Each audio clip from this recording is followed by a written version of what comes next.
My neighbor waged a 3-year war against my family over a 6-inch property line.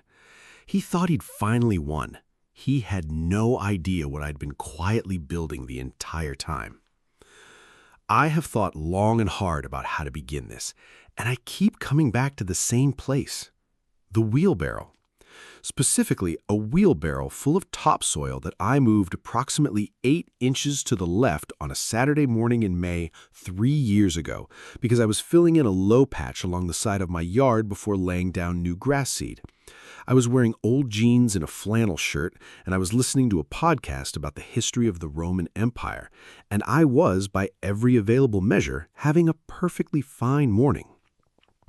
Then my neighbor, Walter, appeared at the low wooden fence between our properties and told me that my wheelbarrow was on his land.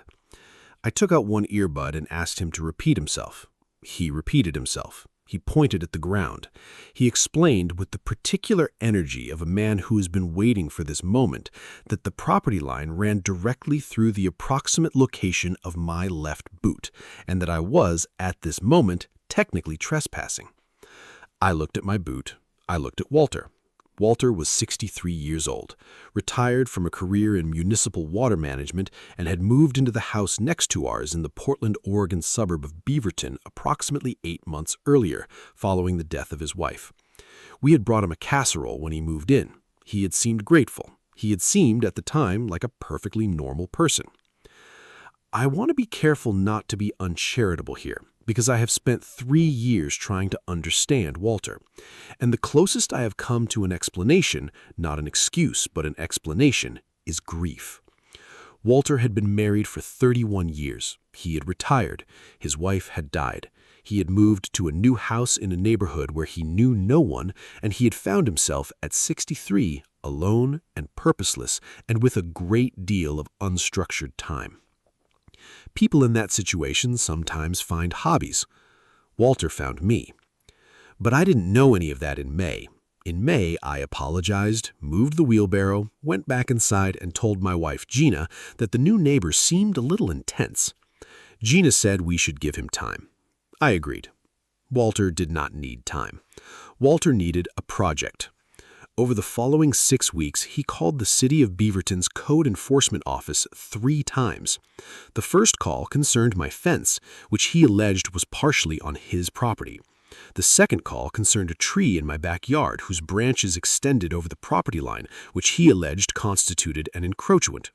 The third call concerned a drainage pattern from my downspouts that he alleged was directing water onto his lawn. A code enforcement officer named Terry visited our property in July. She was professional and thorough, and at the end of her inspection, she found no violations. She told me, with the weary resignation of someone who had done this many times, that neighbor disputes over property lines were common, and that if I wanted to put the matter to rest definitively, a professional land survey would be the cleanest solution.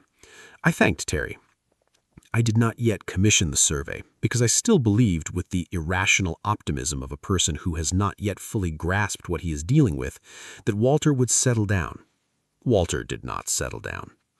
By the end of summer, the situation had escalated in ways that I find genuinely difficult to convey without sounding as though I'm exaggerating, so I will simply list them in the order they occurred. Walter erected a string line along what he claimed was the property boundary, which ran through the middle of a rose bush my daughter had planted for a school project. Walter began photographing our yard from his second-floor window and mailing printed copies of the photographs with handwritten annotations. Walter attended a neighborhood HOA meeting — we are not in an HOA, but it is an open community meeting — and raised the property dispute as a public agenda item, forcing me to address it in front of approximately 40 of my neighbors, most of whom looked deeply uncomfortable.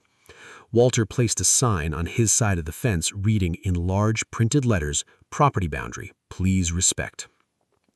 My daughter, who was 9 at the time, asked me one evening why Mr. Walter was mad at us. I told her some adults have disagreements about where one yard ends and another begins. She thought about this and said, "But can't he just measure it?" I told her that was an excellent point, and I was working on it. Gina wanted to move. I understood. I am not going to pretend the daily low-grade siege of living next to Walter was anything other than exhausting. It affected our weekends, our yard, our sense of ease in our own home. I would look out the kitchen window and see him watching the fence line with the focused attention of a man standing sentry, and I would feel a particular helpless irritation that I did not know what to do with. But I was not going to move. We had lived in that house for 9 years. We had planted the garden, renovated the kitchen, built the deck where my kids had birthday parties, grown into that neighborhood in the slow, organic way that makes a place feel irreplaceable. I was not going to be displaced from my own home by a retired water management employee and his string line. So, in October, 17 months after the wheelbarrow incident, I commissioned the survey. I hired a licensed land surveyor named Dennis, who came recommended by my real estate attorney named Sheila, whom I had started consulting after Walter's third code enforcement call. Dennis spent a full day on our property with his equipment, cross-referencing the county parcel records, the original plat maps from when the subdivision was developed in 1987, and the physical markers that remained in the ground. Dennis handed me his official report 10 days later. I sat in Sheila's office and read it. Then I read it again. The actual surveyed property line was not where Walter had claimed. It wasn't even close to where Walter had claimed. The true boundary, according to the legal description recorded with Washington County and confirmed by Dennis's physical survey, ran approximately 14 inches further toward Walter's house than Walter's string line. 14 inches, meaning that the strip of ground Walter had been asserting as his own, the strip over which he had lodged 3 code complaints, erected a sign, photographed our yard, and disrupted a neighborhood meeting, was, in legal and documented fact, mine. Furthermore, Walter's fence, the low wooden fence he had installed along what he believed to be the property line in August, was, per the official survey, sitting somewhere between 11 and 12 inches inside my property, depending on which section you measured.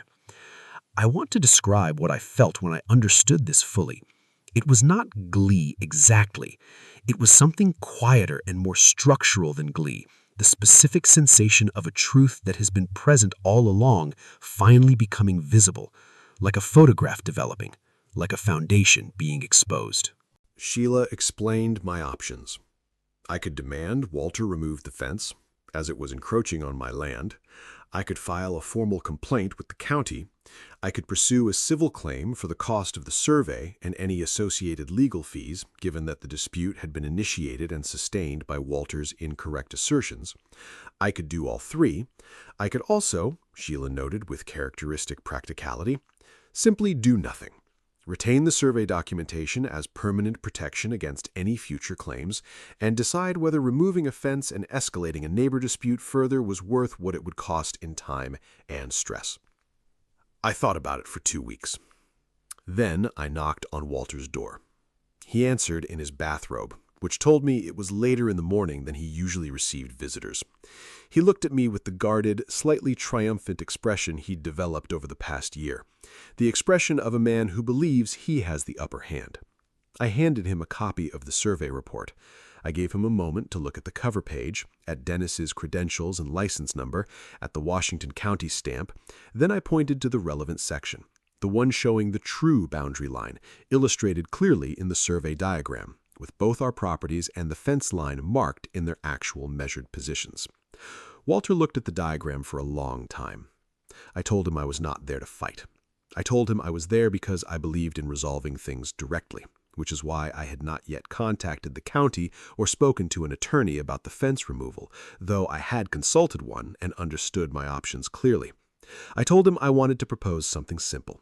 He could remove the fence and the sign, we could agree to recognize the surveyed line as the permanent and final boundary, and we could both go back to living our lives. Alternatively, I was prepared to pursue the formal process, which would involve county filings, potential civil proceedings, and the removal of his fence by court order at his expense. Walter said nothing for almost a full minute. He is a precise man, and I watched him doing the math of a person who has built an entire architecture of grievance on a foundation that has just been shown, with surveyor's instruments and county records, to be 6 inches from the truth in the wrong direction.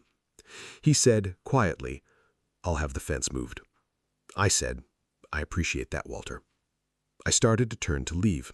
Then he said in a different voice, smaller, without the fortified edge, "I've been difficult." I turned back. He was looking at the survey diagram, not at me. I said, "Yes, you have." He nodded.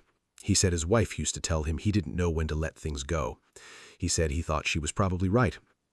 I didn't know what to do with that. I still don't, entirely. I stood there on his porch for a moment, holding this sudden, unexpected glimpse of the grief underneath all of it. The retired man in his bathrobe, the string line and the photographs and the sign, all of it some enormous misdirection of loss that had landed, through bad luck and proximity, on my rosebush and my wheelbarrow and my family's peace of mind. I told him I was sorry about his wife. I meant it. The fence was moved the following weekend. Walter hired someone to do it. 2 men with a post-hole digger who worked for about 4 hours on a Saturday. I watched from my kitchen window. When they were done, the fence sat in its correct position, 14 inches further back, and the strip of ground I had never doubted was mine was visibly, measurably mine. Walter and I have not become friends. I would not say we have become enemies either, exactly. We are what neighbors perhaps should always have been. People who share a boundary, acknowledge each other with a nod, and otherwise leave each other alone. Occasionally, when he's in his yard and I'm in mine, we make brief neutral conversation about the weather or the state of the street. It is not warm, it is not hostile, it is the particular truce of 2 people who know exactly where the line is. My daughter's rosebush survived. She's 12 now, and she tends it herself on weekends with a seriousness that I find genuinely moving. It blooms every June, a deep, slightly blousy red that comes over the fence on our side, which is, according to the official survey on file with Washington County, exactly where it belongs.